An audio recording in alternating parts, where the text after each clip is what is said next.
আসসালামু আলাইকুম। আশা করছি সবাই ভালো আছেন। মাত্র একটা আলু আর অল্প কিছু উপকরণে বানিয়ে ফেলা যায় দারুণ মুচমুচে একটা মজার নাস্তা। এই নাস্তাটি পটেটো চিপসের থেকেও আরও অনেক বেশি ক্রিস্পি এবং মজার হয়। এই জন্য ছোটো বাচ্চারাও খেতে কিন্তু খুবই পছন্দ করবে।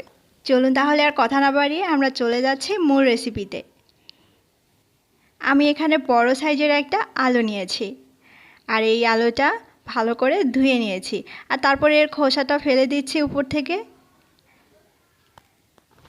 আর তারপরে এই আলুটা আমি স্লাইস করে কেটে নেব।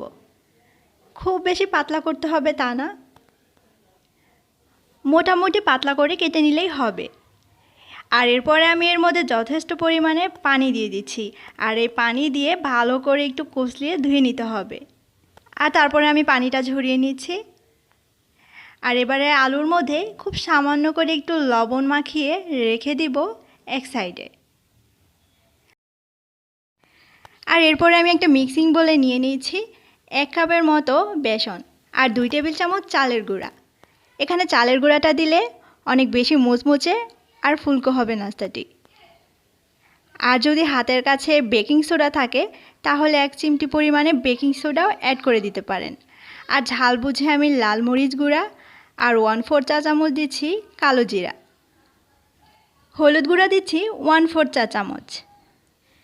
আর এরপরে আমি 1 চা চামচ আদা রসুন বাটা দিয়ে দিচ্ছি, আর স্বাদ মতো লবণ অ্যাড করে দিচ্ছি। আর তারপরে বেশ কিছু ধনিয়া পাতা কুচি কুচি করে কেটে নিয়েছি, আর এগুলো দিয়ে দিচ্ছি। এখানে আমি যে মশলাগুলো অ্যাড করেছি এগুলো কিন্তু পছন্দ মতো বাড়িয়ে বা কমিয়ে নিতে পারেন, বা কোনোটি চাইলে বাদও দিতে পারেন, কোনো সমস্যা নেই। আর তারপরে আমি এর মধ্যে পানি অ্যাড করে দিচ্ছি অল্প অল্প করে। একটু লক্ষ্য করলেই বুঝতে পারবেন যে এর ব্যাটারটা কেমন হবে। এই ব্যাটারটা কিন্তু কোনোভাবেই পাতলা হওয়া যাবে না, কিছুটা ঘন টাইপেরই হবে। অল্প অল্প করে পানি দিতে হবে এই জন্য, যেন পাতলা না হয়ে যায়। আর একটু ভালো করে মিশিয়ে নিতে হবে যাতে করে বেসনের দলা পাকিয়ে না থাকে। এই ব্যাটারটা একদম রেডি। যদি হাতে সময় থাকে 10 মিনিট রেস্টে রেখে দিলে ভালো হয়। এরপর আমি একটা আলু নিয়েছি, আর এভাবে করে বেসনের ব্যাটারে চুবিয়ে ভেজে নিব তেলের মধ্যে।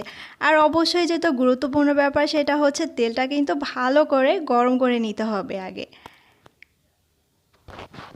আর সব কিছু ঠিকঠাক থাকলে কিন্তু তেলে দেওয়া মাত্র এটা খুব সুন্দরভাবে ফুলতে শুরু করবে। আর এই নাস্তাগুলো খেতে কিন্তু অনেক বেশি মজার আর অনেক ক্রিস্পি হয়।